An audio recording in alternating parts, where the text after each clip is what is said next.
ఎకరాలను సాగు చేస్తున్న రైతులకు ఈ క్షణం వరకు ఒక అనిశ్చిత పరిస్థితి. ఈ ఖరీఫ్ సీజన్ ముందుకెళ్తుందా లేదా, మనం పంట సాగు చేయగలమా లేదా, నీరు అందుతుందా లేదా అనే ఒక ఆందోళనతో ఉన్నారు. గత కొన్ని రోజులుగా ఈ ఆందోళన పవన్ కళ్యాణ్ గారి దృష్టికి వస్తూనే ఆయన అధికారులతో మాట్లాడుతూనే ఉన్నారు.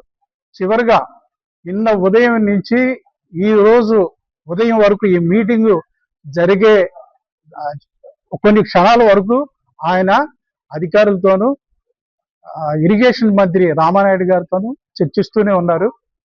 ఆ చర్చల సారాంశం తేలింది ఏంటంటే, ఎటువంటి పరిస్థితులు అన్నాయంటే ఎనీ కాస్ట్ ఏలేరు ఆయకట్టుకు 1000 క్యూసెక్కుల నీరు విడుదల చేయాలనే ఒక నిర్ణయం జరిగింది.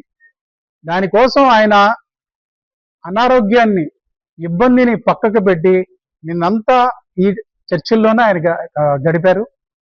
ఇక్కడికి మమ్మల్ని పంపే ముందు కూడా ఒకటి చెప్పారు, రైతులకు మీరు అష్యూరెన్స్ ఇవ్వండి, ఎవరు ఆందోళన చెందవద్దని చెప్పండి.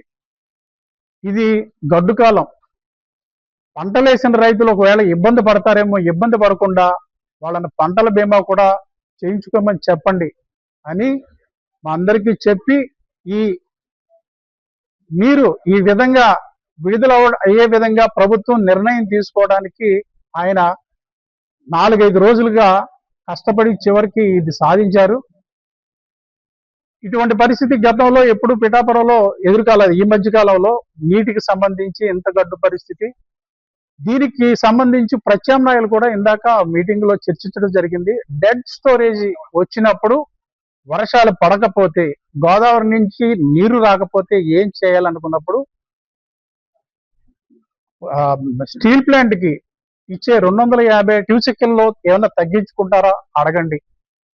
అడిగిన తర్వాత డెడ్ స్టోరేజ్ నుంచి గ్రావిటేషన్ మీద నీరు వెళ్ళకపోతే స్టీల్ ప్లాంట్కి ఎలా పంపించాలి, అదేవిధంగా ఏలేరు ఆయకట్టుకి నీరు ఎలా పంపించాలి అనే ఆలోచన వచ్చినప్పుడు లిఫ్ట్ ఇరిగేషన్ కూడా పంపుల ద్వారా నీరుని పంపించే విధంగా కూడా ఒక ప్రత్యామ్నాయ పథకాన్ని సిద్ధం చేయమని అధికారులు కోరడం జరిగింది.